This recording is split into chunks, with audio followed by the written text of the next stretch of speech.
Great to see everyone tonight. And tonight we have Shay and Spear with us, and we have some fascinating questions about the book of Second Kings. So let's begin, and Shay is going to start with the first question. And so, Shay, why don't you read that? According to Second Kings chapter 2, verses 9 through 14, how was Elijah taken to heaven? Who's the other individual that was taken to heaven without dying? And is this translation of those two, or the translation of these two men, some sense a picture of the rapture of the church? Okay, let's talk about that.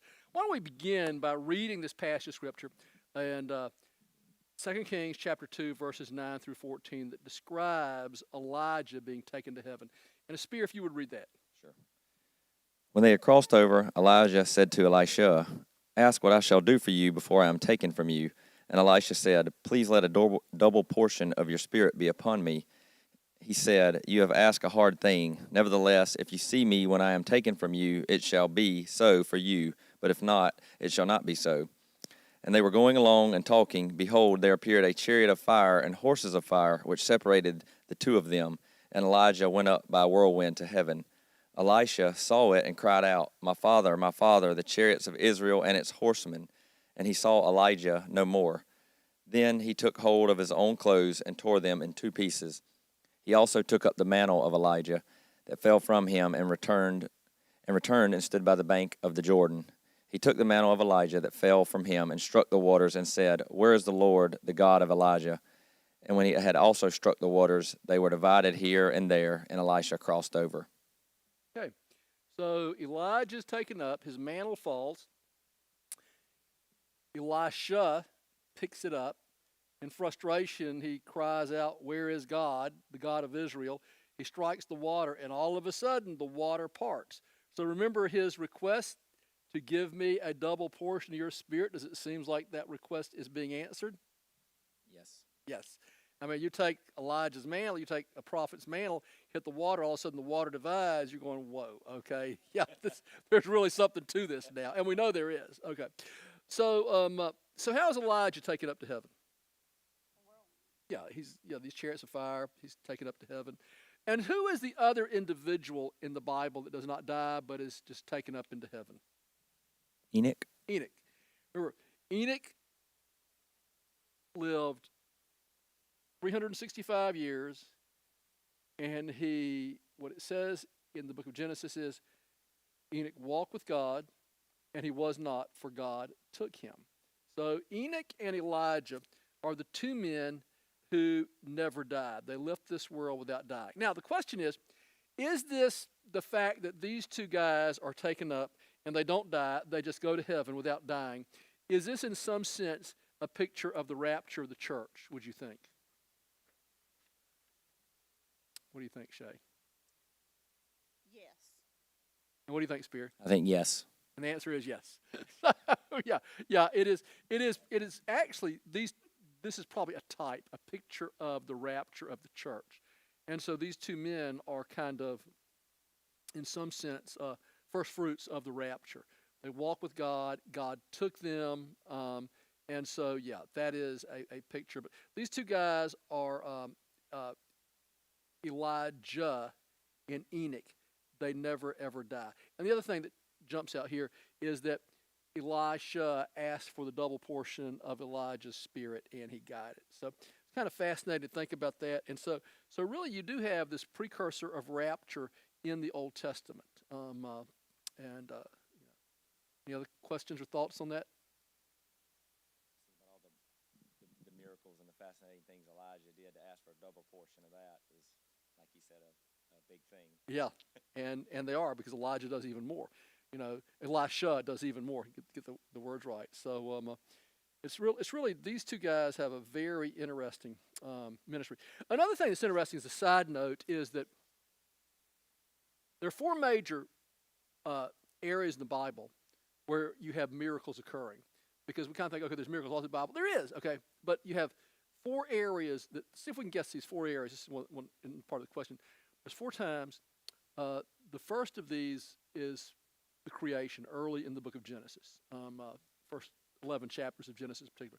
Tons and tons and tons and tons of miracles. You have a lot of miracles taking place here during this time. Crucifixion, resurrection. Yeah, yeah. During the time of Jesus, you have lots and lots and lots of miracles. When his 3-year ministry began. Yes, you have miracles come back there. Another time that you have a lot of miracles is obviously in the time of Elijah and Elisha. You have miracles. And the other, I got kind of out of order on these because we took them in chronological order. It would be the creation period, and then Moses. During the time of Moses, you have tons of miracles. And then the time of Elijah and Elisha, you have lots of miracles. And then the time of Jesus, you have lots of miracles on into the beginning of the early church in that stage. So you have four areas in the Bible. Now, you have miracles in other places, clearly, but you have a lot of the miracles compacted into those areas. So it's kind of interesting if you think about that. Talk about the miracles of Elijah and Elisha. So, okay, let's move on to our second question. After the death of Solomon, Israel became a divided kingdom. Why is that? What does 1 Kings 12:16 through 19 say?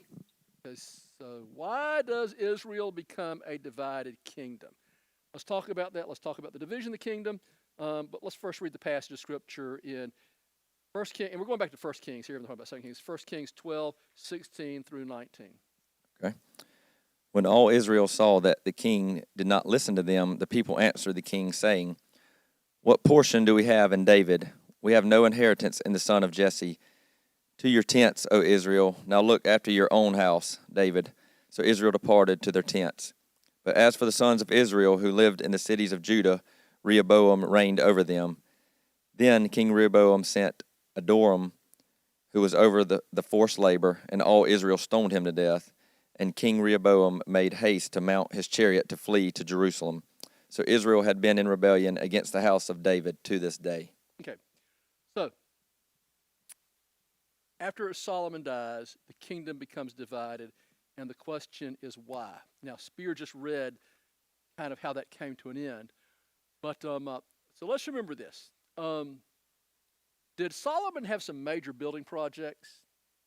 Yes. Okay. And so did all that just kind of by miracle, the temple just appears one day, and Solomon's great palace appears one day, and all the building projects are built, or did he have to use a lot of labor? He used a lot of labor and the foreigners in the land. Yes, yeah, very good. He used the foreigners. And so, at any rate, this really difficult work. And so what happened is that Jeroboam, Rehoboam is Solomon's son. Jeroboam was kind of led his workforce until he received a prophecy that Solomon didn't like, and then he goes down and hides in Egypt for a while. And when Solomon dies, he comes back. So Jeroboam goes to Solomon's son, Rehoboam, who was king, and said, "Look," he said, "your dad was really tough on us." He said, "Lighten the workload, make it good for us." And so Rehoboam sends them away for 3 days. They come back in 3 days, I'll give you an answer. In the meantime, he consulted with the old guys, the older men. What do you think the older men in the kingdom told him? Do that. Yeah, do that. Lighten it. Yeah, Lighten the lighten load. it. Yeah. They could see what was coming. They could see this was coming. They could see what was coming. So lighten the load, be good to them and stuff. So then he consults with the younger guys. These are guys who probably raised with him. Where do you think these, sons of Solomon were raised and his friends and all this? Where do you think, what kind of environment they were raised? Rehoboam, the whole northern kingdom, the 10 northern tribes, which basically means everything except Judah and Benjamin, rebel against against the house of David, against Solomon's son Rehoboam. And so the kingdom becomes divided, and it is forevermore divided. It's that's the end of it. So it's kind of a neat story, a sad story, really tragic story of how the kingdom becomes divided, but it does. And so when Rehoboam tried to enforce it, he sent the guy of forced labor. Well, that didn't work. He gets killed and everything. And Rehoboam barely escaped with his life in this situation. And so it becomes a divided kingdom. The northern kingdom is the 10 northern tribes. The southern kingdom is Judah and Benjamin. And the reason you know why we call Israelite Jews? That comes from Judah. Judah, Jews, and because the southern kingdom is the one that will go on, and we'll see that in a minute here. But anyway, that's kind of a neat thing. So, anyway, the kingdom is divided. Does that sound familiar? People being divided? Yes. Yes. You know. Even the old guys saying different than the young guys. Yeah. Well, you know, let me just say this. I guess I am an old guy at 64, and so naturally you side with the old guys. But let me say something about young people. Listen to old guys every now and then. Okay, it might be a good idea. So, at any rate, let's go ahead and look at the third question. The northern half of the kingdom came to an end in 722 BC. Who was the last king of the northern kingdom of Israel? And according to 2 Kings 17, why did the northern kingdom fall? Okay. Let's just kind of go back and we'll talk about why the northern kingdom failed. First of all of the kings of the northern kingdom, you know how many of them were good? 2? Zero. None. Zero. I mean, zero. None of them were good. Jehu kind of had some redeeming qualities, and then he kind of cleaned house of Ahab's house and the wickedness right there. But even he was, I would say, he was the best of the worst.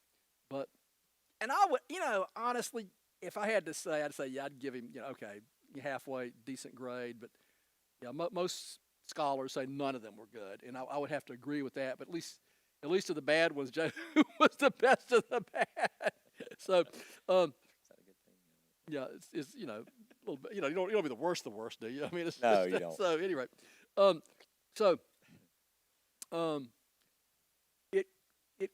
so that's in there you get, and the Bible will talk about the sin of Jeroboam. What is the sin of Jeroboam? Okay, remember the kingdom splits. First thing Jeroboam begins to worry about is, like, you got the split kingdom, and you want to be kind of have your kingdom by itself. So you're kind of worried about the kingdom reuniting because you'll lose your kingship. And so one of his great concerns was, okay, if I don't intervene, all these will eventually go back to Jerusalem to worship because that's where the temple is. That's where worship is supposed to take place.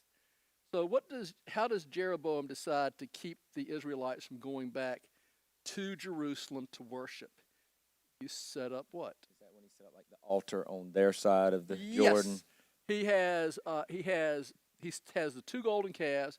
He sets one up at Bethel, which is kind of the southern end of the northern kingdom, and one at Dan, which is the northern extremity of the northern kingdom. And he said, "Hear, O Israel, is your God." It's kind of like the same thing about, you know, like in the wilderness and stuff. So he sets these up, and they worship not only that, they worship all the false gods. So let's look at 17, and if you would, it tells you why Israel, the northern kingdom, fell. Right. You just won't stop me? Yeah, I'll stop you. Okay. Now this came about because the sons of Israel had sinned against the Lord their God, who had brought them up from the land of Egypt, from under the hand of Pharaoh, king of Egypt, and they had feared other gods, and walked in the customs of the sons of Israel. Okay, let's start there. What did God tell Joshua when he came into the land? Pretty much like destroy everything. Yeah, the ban was on. Don't get rid of their gods. Don't intermingle. Don't intermarry. Don't do that. And that's called there's a word called when you mix the true worship with the false worship, and that's called syncretism. You know, yeah, tolerance would be that would be a more practical word. Syncretism would be the kind of the theological phrase where you kind of mix worship and stuff. So anyway, okay, so God had told them, and Joshua tried to do away with the false worship. Okay, go ahead, Spear, read on. Okay, let's see.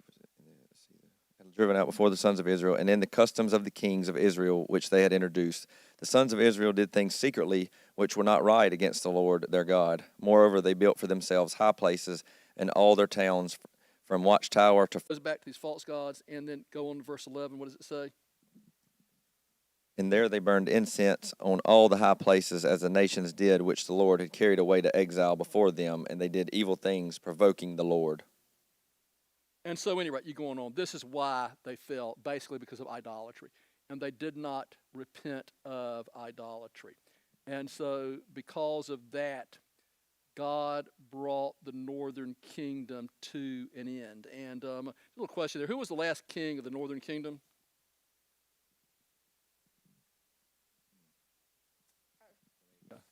Who was the last king of the northern kingdom? I don't remember. A guy named Hoshea.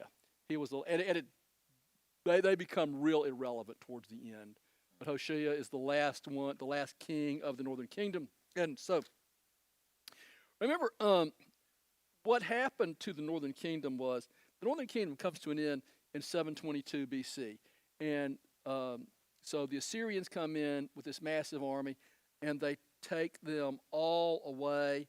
And Israel never comes back. The northern kingdom, sometimes the northern kingdom is called Israel because it was the 10 tribes, and the southern kingdom is called Judah because it was 2 tribes. What 2 tribes was the southern kingdom? Judah and Benjamin. Judah and Benjamin. And Benjamin was kind of split. Yeah, but it is Judah and Benjamin. That's right. And then so the rest of them make the 10 tribes of the northern kingdom. There is no coming back of the northern kingdom. You know, you hear this phrase, the 10 lost tribes of Israel? That is what is that a reference to. Now, in reality,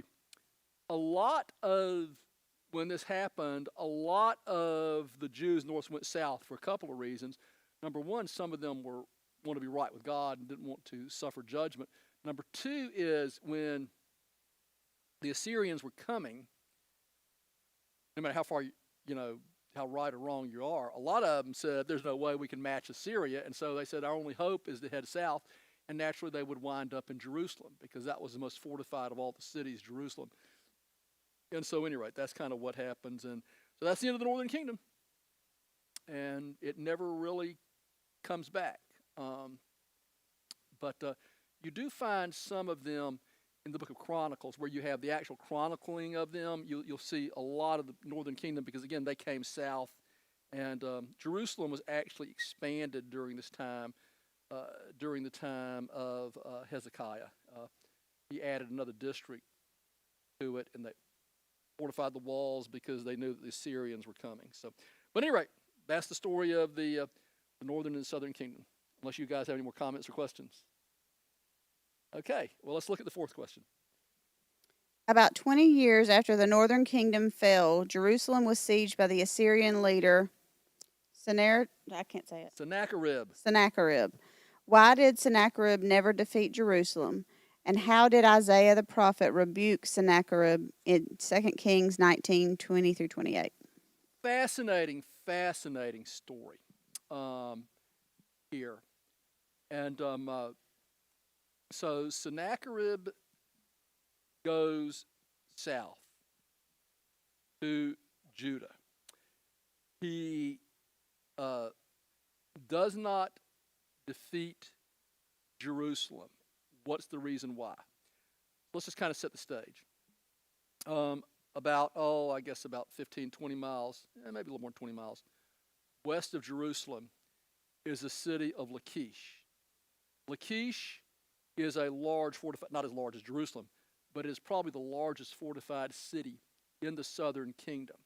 So at any rate, while he as in Sennacherib, has got Lachish under siege. And you know how they were communicating back and forth with Jerusalem when they were under siege? Smoke signals. They were using smoke to kind of, and there comes a time in this process when smoke signals aren't coming. And one of the guys says, Lachish is no more. It's kind of one of those moments, there wasn't any way to communicate, directly, but, okay, that means Jerusalem is the only one that's left. Well, before they reach that point, so Sennacherib dispatches his guys to go to Jerusalem. And it's a really kind of fascinating story there in 1 Kings chapter 19 where his guys come over to Jerusalem. And so just kind of read in verse 8 and following, and you have this story. And this guy comes from Lachish, from Libnah, from Lachish, Sennacherib's guys, and they come to Jerusalem. And you pick up, the guy's name is Rabashakeh. So anyway, just pick up in verse 8, Spear, if you would read a little bit of that. 2 Kings 19? Yeah, 19:8. Okay. Then Rabashakeh returned and found the king of Assyria fighting against Is that Libnah? Libnah, yes. Libnah, for he had heard that the king had left Lachish. When he heard them say concerning Yeah, that's good. Tirhakah, Yeah, that's king good. of Cush, behold, he has come out to fight against you. He sent messengers again to Hezekiah, saying, Thus you shall say to Hezekiah, king of Judah, Do not let your God, in whom you trust, deceive you, saying, Jerusalem will not be given into the hand of the king of Assyria. Behold, you have heard what the kings of Assyria have done to all the lands, destroying them completely. So will you be spared. Okay, now let's stop here. So anyway, he sends this guy telling him that all the things the Assyrian army has done. And there's a lot of weird names, so just let me kind of read this if that's okay with you. Sure. Spirit. Okay. How about it? So this messenger comes to Jerusalem. He said, Did the gods of those nations which my father destroyed deliver them, even Gozan, Haran, or Zareth, and the sons of Eden who were at Telassar? Where is the king of Hamath, the king of Arphad, the king of the city of Shepharvaim, or Hena, or Eva? What happened to all these nations, these little kingdom states? They've been destroyed and wiped out. And he said, Where's their God? Their God was going to stop me. None of them did. And so Hezekiah takes this letter, and he spreads this letter out before God, and he prays over this letter, because not only did he come and say it, but it is delivered in the form of a letter. Okay, and then pick up in verse 15. This is Hezekiah's prayer. Okay. Hezekiah prayed before the Lord and said, O Lord, the God of Israel, who are enthroned above the cherubim, you... Now let's stop right there. Why is the God of Israel different than those other gods? There's a lot of reasons, but one is the fact that they would all have idols. Where's the idol to... what does our God even look like? Where's the idol to him? There is none. There's not. There wasn't there's no anyone idol. then. There's not one now. And yeah, and that's enthroned above the cherubim. You've got a symbol of the angels that guard the presence of God. There is no symbol of our God. I mean, we can talk about how he shows himself and works, but there's no symbol. There's not a of our God. I mean, you can look at a cross to remind you of Jesus or something, but there's no picture of our God, and that's what we said here. So this is one way our God is different, is because we don't have a picture of him, because he's transcendent. He's not a fish like Dagon, or he's not a bull like Baal, or he's not one of those things. So go ahead and read on. You are the God, you alone, of all the kingdoms of earth. You have made heaven and earth. Incline your ear, O Lord, and hear. Open your eyes, O Lord, and see, and listen to the words of Sennacherib, which he has sent to reproach the living God. Truly, O Lord, the kings of Assyria have devastated the nations and their lands, and have cast their gods into the fire. For they were not gods, but the work of men's hands, wood and stone, so they have destroyed them. Now, O Lord our God, I pray, deliver us from his hand, that all the kingdoms of the earth may know that you alone, O Lord, are God. Okay, you can't throw our God into a fire because there's no statue of him. I mean, there's no image of him. There's no, the false God. So anyway, all these things happen, and they're kind of wondering, okay, God, the Israelites are, God, where are you? What are you going to do? And so what happened here is that after Isaiah had prayed, Isaiah receives a word from God. And that's what happens in verses 20 and following. This is Isaiah's response in verses 20 through 28. And so start reading there in verse 20, if you would.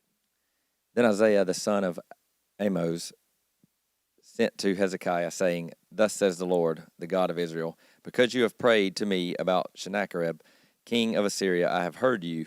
This is the word that the Lord has spoken against him. She has despised you and mocked you, the virgin blasphemed, and against whom you have raised your voice, and haughtily lifted up your eyes against the Holy One of Israel. Let's talk about that for a moment. He said, Whom have you blasphemed? Whom have you reproached? He said, the Holy One, you blasphemed me. And so go on. This gets very interesting. Through your messengers you have reproached the Lord, and you have said, with my many chariots, I came up to the heights of the mountains, to the remotest parts of Lebanon. And I cut down its tall cedars and its choice cypresses. And I entered its farthest lodging place, its thickest forest. I dug wells and drank foreign waters, and with the sole of my feet I dried up all the rivers of Egypt. And it's kind of like that whole thing that, where the horses drank the waters of little rivers dry and stuff. That's what he's saying because, he had so many. In one other taunt that we won't get into today, when he tries to get Hezekiah to surrender, he said, I'll give you X amount of horses, but you won't have enough men to put on them to fight and stuff. So this is an incredible taunt. And so at any rate, in Isaiah, in the book of Isaiah, this is given in more detail. And go on. I'll hold that one for a moment. Have you not heard? Long ago I did it. From ancient times I planned it. Now I have brought it to pass, that you should turn fortified cities into ruinous heaps. Therefore their inhabitants were short of strength.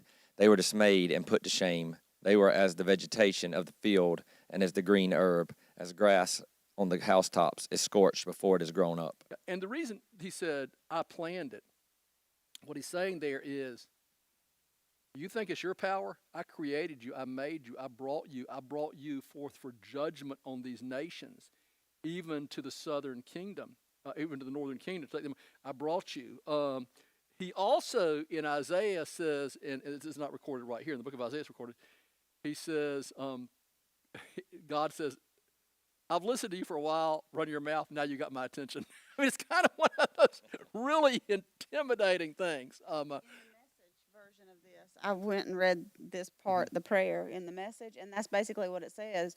You have run your trap enough. I'm listening. Yeah, and now you've got and so any rate, go ahead. Let's look at this next one. Okay. But I know you're sitting down and you're going out and you're coming in and you're raging against me. Because of your raging against me and because your arrogance has come up to my ears, therefore I will put my hook in your nose and my bridle in your lips, and I will turn you back by the way which you came. Okay, let's stop there. The Syrians were famous for when they defeated somebody, what they did with the prisoners. I mean, they were extraordinarily cruel and warfare, and it was the whole concept of we're going to intimidate you. But anyway, what they would do is they would put hooks in the noses and stuff. And when you had all the prisoners, the last thing they would do is, pull off of those and everything. And God says, I'm going to put my hook in your nose and take you back. And so, at any rate, so he comes and says this. Then he gives a sign, and we won't spend time going to the sign that he gave too. It was about that Israel would eat for a couple of years what grew by itself, and then they would plant and harvest, and that they would never be taken. Okay, this, of course, is fulfilled. Remember how it's fulfilled? Great story. I don't know. I don't know either. Okay. What happened well, go ahead and start reading verse 35. Okay. Then it happened that night that the angel of the Lord went out and struck 185,000 in the camp of the Assyrians, and when men rose early in the morning, behold, all of them were dead. Okay, so that's how it happened. God put to death 185,000 Assyrians that were sieging Jerusalem, and when they woke up in the morning and saw the whole army basically gone and devastated, the rest of them went and returned back to Nineveh, the capital of Assyria. And now the rest of the story is kind of fascinating too. Years later, about 20 years later, verse 37 and 37 takes place. It came about as he was worshiping in the house of Nisroch, his god, that Adremelech and Shazazar, those were his sons, killed him with the sword. And they escaped in the land of Ararat, and Esarhaddon, his son, became king in his place. So he was actually killed by his sons. A couple of interesting things. When Nineveh was excavated, and they found the throne room of Sennacherib, where his throne was, they found a relief, a carved stone picture, where you actually carve into it, a relief. And it was behind is, so what I'm saying here is, clearly, I remember when I studied that, that just kind of gripped me and said, wow, there is extra biblical evidence of the truthfulness of that, of what happened here. Because if this is a story, he's gonna make it Jerusalem, and we know what happened. The other thing is this: there is in the Sennacherib stele, which they have these stones with the stories and stuff. It talks about all the cities that he sieged and all the cities that he took. It says in the stele that he sieged Jerusalem, but it never says in the stele that he took Jerusalem, which would have go along exactly with what the Bible said. I just find that fascinating. There's a lot of archaeological and historical evidence that it happened just exactly like. Now, he's never going to say that I was defeated, and that. But all the things except the final part of it are evidenced by history. And sometimes it's what isn't said that tells you more than what is said and stuff. So, at any rate, so that's the story of why Sennacherib never got Jerusalem. And it's an amazing story. But in about 100 years later, that probably happened about 701. About 100 years later, in 605, Babylon will come and defeat Jerusalem because they don't learn. They fall back into the same sins. Interesting thing about that, though, is that the people in Jerusalem are thinking, well, God saved us from the Assyrians. He will now save us from the Babylonians. Is that presuming upon God's goodness? Yeah, we can sin whatever we want to, and at the last minute we can repent and everything will be okay. But that is if they even acknowledge that it was God that saved them. Yeah. It seems like they forget every time. We forget, not they. Yes. Like we forget how we got ourselves in the mess to begin with. Yes. And, it's kind of like, mocking God. You think America's guilty of doing the same thing today? Yes. Yeah. And so, obviously the inevitable things come. And this was prophesied, just like prophesied in the Bible, what will happen at the end. So anyway, hey, fascinating stories. That's why we encourage you to read the Bible. It's the greatest book that was ever written. 66 books, not one, clearly, but put together. It is the greatest compilations of books ever written. Read it. It's a blessing. You want to know these things. You don't want to be biblically illiterate. And most of all, allowing God to speak to you. God bless and have a great evening.